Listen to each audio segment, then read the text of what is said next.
Fala galera, saudações alvirrubras, meu nome é João Matheus e sejam bem-vindos a mais um vídeo do CNC Diário. O vídeo vai ser o pós-jogo de Náutico e Ponte Preta. Náutico, mais um vexame na competição, mais uma partida vergonhosa, horrível, péssima, assim, todos os adjetivos negativos que você tem para dar para uma partida, para dar para um elenco, para dar para o time, todos são negativos, não tem nada positivo, assim, horrível. Eu vou tentar falar um pouquinho desse jogo, vou até tentar analisar o primeiro tempo de forma diferente, mas assim, vou logo avisando que vai ser muito difícil, porque assim, simplesmente não dá para aceitar esse time, não dá para aceitar. Alguns jogadores vêm jogando futebol assim, horrível, péssimo, sem vontade. Gilson Kleina errando também muito. Mas foi o auxiliar que estava em campo. Óbvio que eu sei que era o auxiliar, mas ele que comanda, ele sabe o que está fazendo.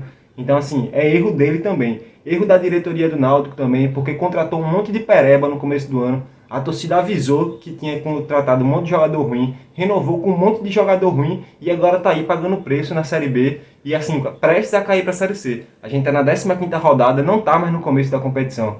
A gente já está quase chegando na metade e a gente está aí, a um ponto da zona.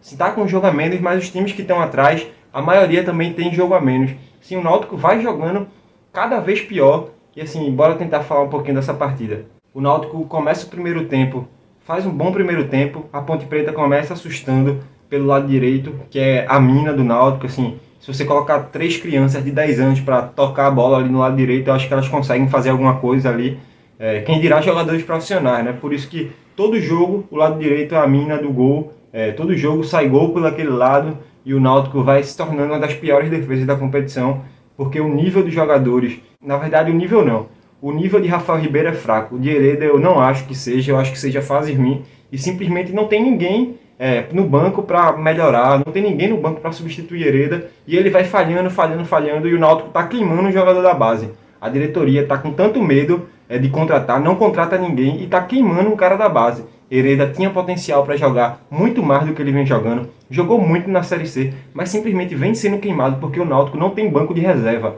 Brian não conta, Brian nunca joga, quando joga, não joga de lateral direito. Então, assim, não me venha com Brian. Assim, Brian não é desculpa. O Náutico precisava ter contratado um lateral direito faz muito tempo.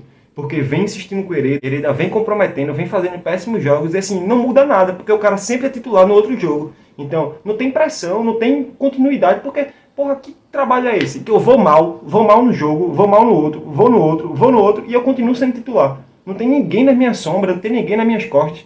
Então, assim, é muito complicado. Mas acabou fazendo um primeiro tempo bom, porque marcou pressão. É a única forma que o Náutico consegue jogar bola marcando pressão, porque consegue roubar uma bola mais na frente e assim, já está muito próximo do gol. É praticamente impossível não criar nada quando você tem a bola tendo roubado no último terço do campo.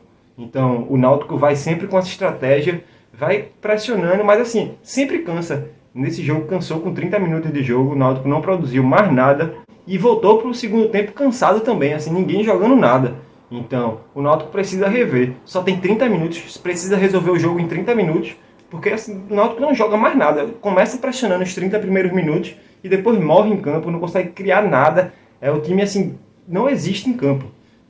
Assim, só para lembrar que a gente foi roubado, teve um pênalti pra gente no primeiro tempo, mais um roubo, porque contra o América Mineiro também teve roubo. Contra o Paraná a gente foi roubado também. Então assim, o time já é ruim e são 3 jogos seguidos a gente sendo roubado.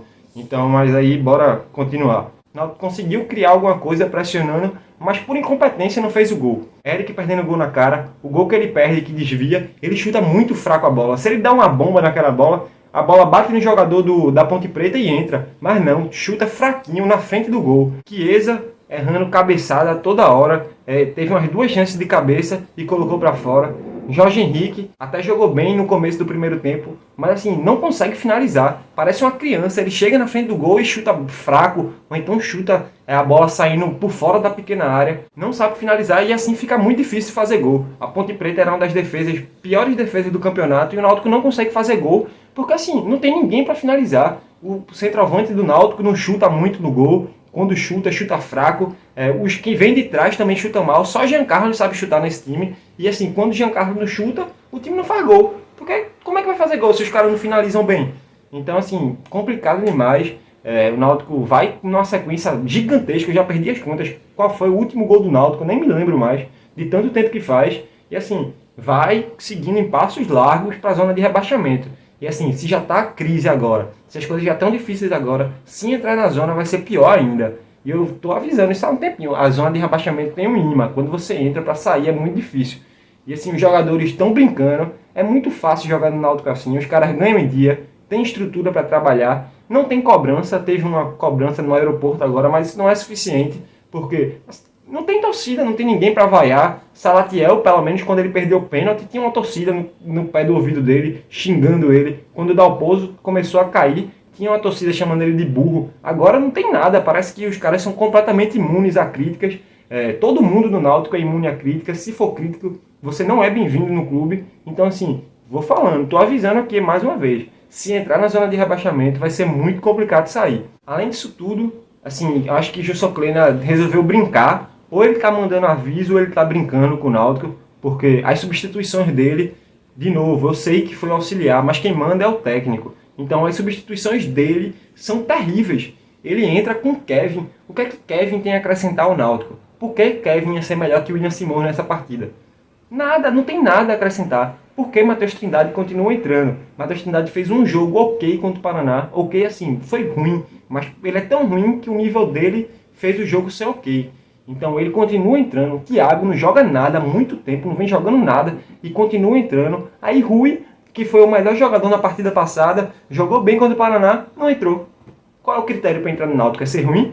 Acho que é esse. Assim, quem é o pior aí? Ah, Kevin levantou a mão, então vem Kevin, entra aí. Tu que é o pior, resolve aí alguma coisa. Pô, não tem condições do Náutico ser assim. Não tem condições dos caras errarem tantas substituições. Teve um jogo que eu comentei aqui que Kleina errou as 5 substituições. E nele ele não errou as 5 porque Paiva entrou. Mas assim, foi horrível. Ele colocou jogadores em campo que não tinham nada a acrescentar ao Náutico. E assim, fica complicado. Ou isso é recado para a diretoria, dizendo que está precisando de reforço. Ou então ficou maluco, ficou gaga. E assim, não dá para entender não o que acontece no Náutico. E eu vou reservar essa parte final aqui do vídeo para falar um pouquinho de Rafael Ribeiro. Rafael Ribeiro, partida horrível. Partida lá, Rafael Ribeiro. Vem fazendo partidas horríveis. E assim, a impressão que dá é que criança dribla Rafael Ribeiro. Qualquer chance pelo lado direito do Náutico. Assim, no começo eu até fiquei passando um pano para a Hereda, porque deve ser muito difícil você ser lateral direito e saber que você não pode ser driblado. Porque se você for driblado, sua cobertura não vai funcionar. Porque assim, não adianta de nada. Ele consegue salvar uma bola no final do jogo. No final não, acho que uns 30 minutos. Mas assim, porque o atacante demora muito. Numa falha que a defesa do Náutico toda para. Assim, o cara sai na cara de Jefferson. E podia ter sido o terceiro gol. O Náutico podia ter saído goleado dessa partida facilmente. E não foi porque a Ponte Preta perdeu muitos gols no segundo tempo. Para o vídeo não ser de todo ruim, não ser só crítica, eu vou fazer um elogio, assim, que eu até comentei no Twitter, que eu estava com saudade de Haldner, porque é um cara que tire todas essas críticas, podem tirar ele. É um cara que joga com raça, consegue desarmar, não erra tanto, deu uma dinâmica completamente diferente ao meio-campo do Náutico, porque ele consegue fazer inversão de bola, consegue achar um cara para quebrar a linha, um passe mais difícil, um passe mais para dar profundidade ao time. E assim, fez uma partida ok no primeiro tempo, mas assim, caiu com todo o time, mas é normal, porque assim, ninguém consegue jogar bola sozinho. Então, fica aqui essa saudação positiva a Haldner, porque simplesmente jogar com esses caras assim não tá dando. E eu quero simplesmente assim, eu tô gravando esse vídeo logo após o jogo, eu nem sei quem foi para a coletiva, mas precisa ser um diretor. Não pode colocar o auxiliar para dar entrevista nesse momento. O Náutico precisa ter alguém que fale nesse momento. Assim, ninguém dá entrevista, nenhum presidente, nenhum vice-diretor, Diógenes não dá entrevista, Ed não dá entrevista. Esses caras precisam dar entrevista, esses caras precisam falar com a torcida, que foi a torcida que colocaram eles lá. Ed não vem fazendo um excelente trabalho administrativamente, mas o futebol é o cargo-chefe do clube. Se o futebol for mal, ninguém vai querer saber que as contas estão em dia, não. Então, assim, o Náutico vai precisar mudar, precisa dar uma chacoalhada, afastar jogador, o que for. Mas, assim, precisa fazer alguma coisa, porque essa passividade, essa morosidade não dá. E fiquem tranquilos que Emerson, volante do River do Piauí, vem aí para reforçar o nosso time. Valeu, até a próxima.